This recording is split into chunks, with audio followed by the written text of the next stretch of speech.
Ronald Eldon Wyatt, Ron Wyatt, 2 Juni 1933, 4 Agustus 1999, adalah seorang perawat anestesi Amerika yang terkenal karena menyatakan bahwa situs Durupnar di Turki adalah sebagai lokasi pendaratan Bahtera Nuh, bersama dengan hampir 100 dugaan penemuan terkait Alkitab lainnya.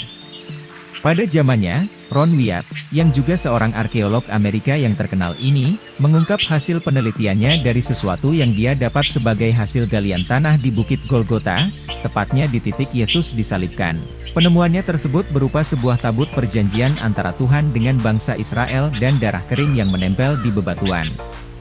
Hasil penemuannya ini sebenarnya sudah lama ia simpan, namun ketika seorang jurnalis mempertanyakan hasil penelitian Bukit Golgota itu padanya maka ia pun mengungkapkan hasil penelitiannya itu. Ia mengawali ceritanya bahwa sampel darah temuannya tersebut dia bawa ke laboratorium terbaik di Israel. Ia meminta agar sampel darah kering ini diteliti dan memberitahu apa hasilnya.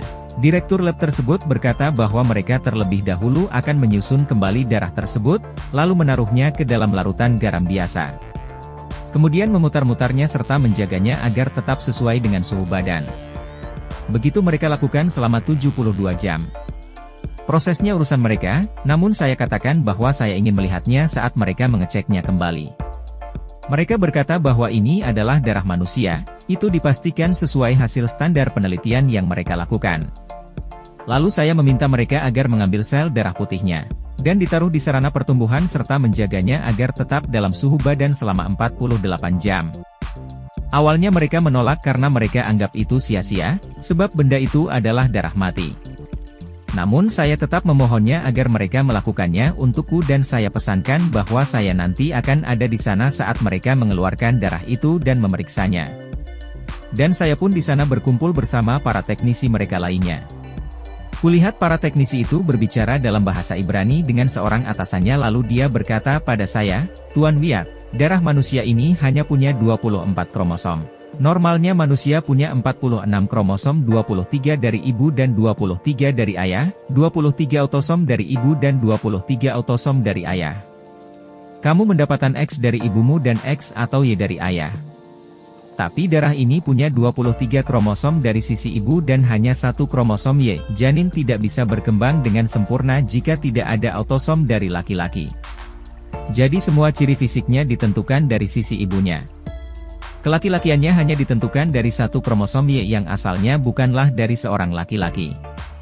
Darah ini darah hidup, darah siapakah ini?" Begitu mereka terheran, lalu saya berkata, "Ini adalah darah Mesiasmu." Semua orang di sana tercengang. Begitu Ron mengakhirinya. Menurut ilmu biologi, kromosom adalah bagian penting dari inti sel yang berfungsi sebagai pembawa sifat keturunan. Dalam kromosom terdapat nukleoprotein yang membawa informasi genetik.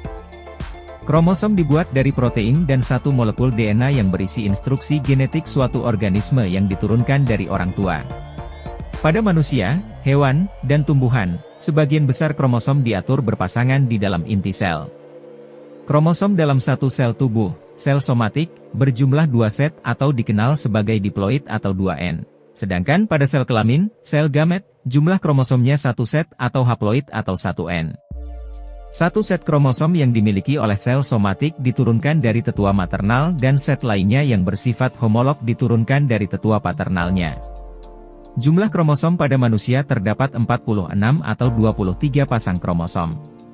Kromosom manusia terdiri dari 22 pasang kromosom tubuh, autosom, dan 1 pasang kromosom seks, gonosom.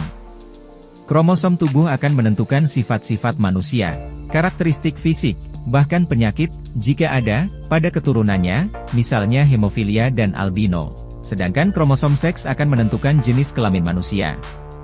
Perempuan mempunyai 2 kromosom X, atau disebut kromosom 20. Rumus kromosomnya 22XX.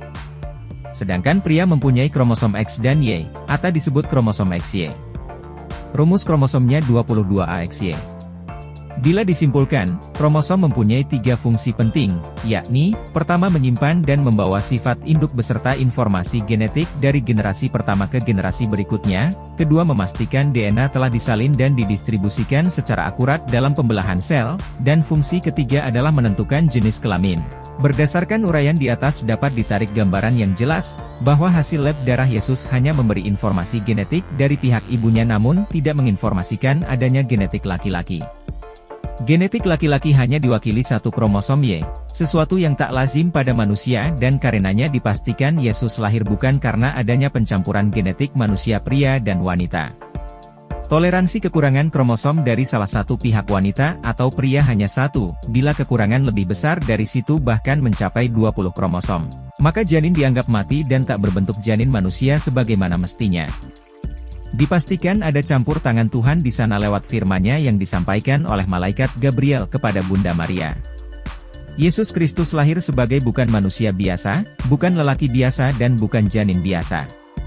Karenanya terbukti, ia bukanlah nabi yaitu manusia biasa sebagai perantara Tuhan, dipastikan dia tidak kawin apalagi punya anak, kromosom Y tak sempurna, dan dipastikan dia mati di kayu salib.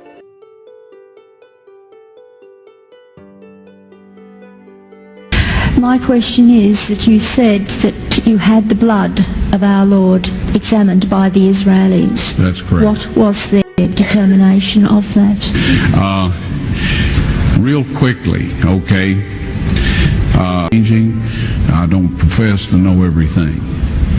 However, there's no way I know that you can get a chromosome count out of dead blood. You can get a DNA and some other things, but not a chromosome count, all right? That's done by living white blood cells. And first of all, in this analysis, I took the blood into a laboratory in Israel. I asked one of the people I work with in antiquities, where is a good laboratory that does, all right? They said, well, look, we're going to reconstitute it. We're going to put it in normal saline and keep it at body temperature for 72 hours with gentle swirling. All right, that's their business. That's great. I said, now I want to be there when you check it out. They said, fine. So I was back. They checked it out. I said, now, they said it's human blood. We can tell that. They did whatever tests they need to do.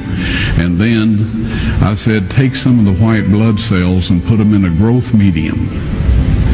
And keep them at body temperature for 48 hours. And they said, well, that'll do no good because it's dead blood.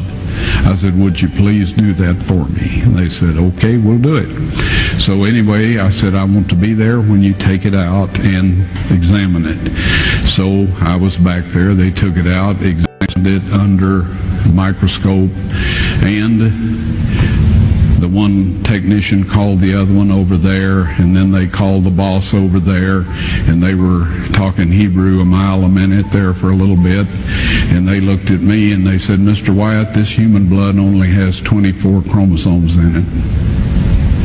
Everybody else has 46. You see, 23 from your mother, 23 from your father, 22 autosomes from your mother, 22 autosomes from your father.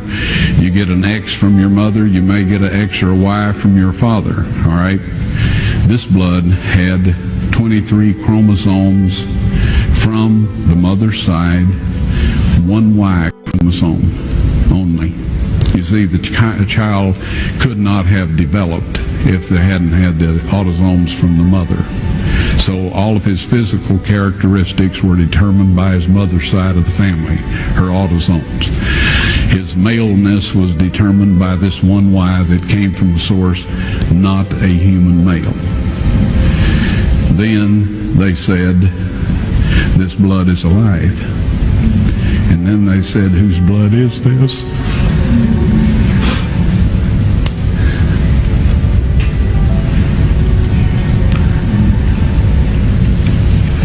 I said, it's the blood of your Messiah.